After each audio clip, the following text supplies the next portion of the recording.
This video is about emotional abuse versus physical abuse. And so sometimes in parenting, you find yourself wanting to discipline your child, and you use certain techniques to what you think are techniques that are going to help that child do what you need them to do.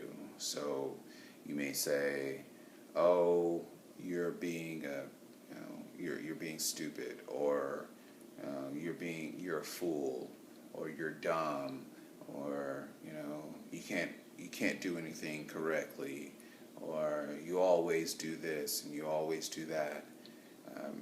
All these types of things are ways that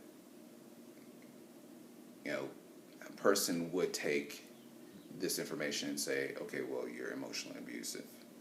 Okay, you may not know that the person's being emotionally abusive, but if that person feels negative energy coming from you, then odds are that person is feeling emotionally abused. All right, because you haven't provided them with ways that they can be successful. You know, one example I think was when I was a youngster and I was in school, and one of my teachers told me that I would never graduate from college. And I think that is emotionally abusive to a kid, to tell them that they will never graduate from college. To even mention that is, I think, appalling. Um, but yes, I consider that emotionally abusive. Physical abuse, which would be, a person getting paddlings and switches. If you're from the South, you know about the switch.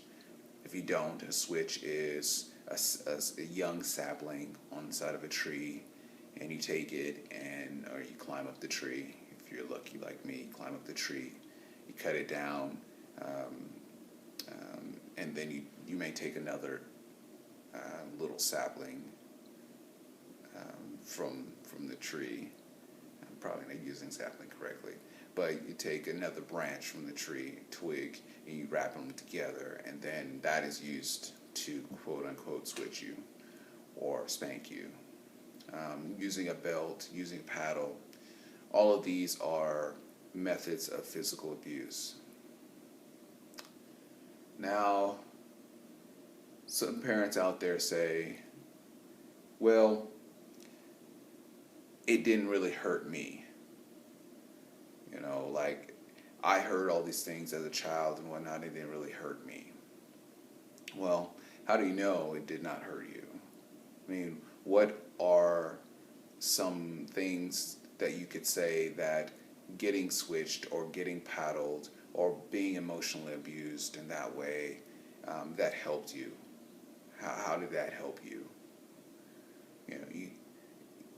There's a lot that could be said about being positive and teaching positivity.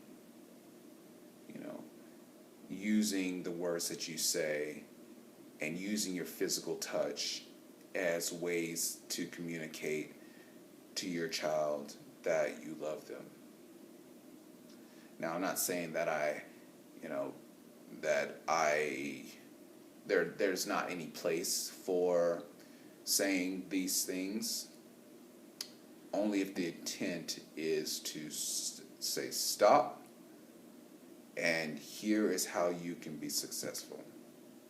Now, some people use paddling or switching to say stop your behavior, I'm trying to get your attention, and now I'm going to talk to you about this particular thing.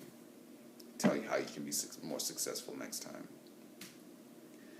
I mean, physical abuse, physical punishments, they don't really work, because when you think about it, if I am using physical punishments or physical abuse to get a point across, the only thing that happens is that the person that is being physically abused by you, in that moment, they're focusing on what you have to say. But later, when they're doing something else, they're not really thinking about internalizing what is happening and saying, okay, now I need to not do this because of a choice that I'm making. I'm not doing this because I'm afraid of what's going to happen to me in the future. and I'm afraid of being physically abused in the future. I'm being afraid of being mentally torn down in the future, and that's why they don't do what they're being told to do. So, just as a small recap, emotional abuse would be, name calling and using silent treatment to,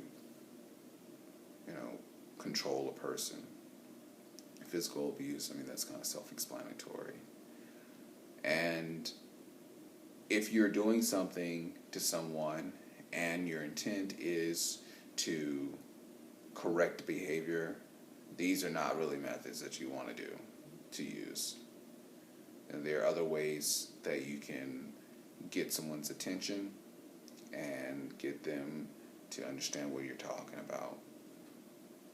So if those are your primary ways of doing it, then let's explore other methods to convince someone to be focused on what you need them to do. So I don't know if I'm going to post this, but we'll see.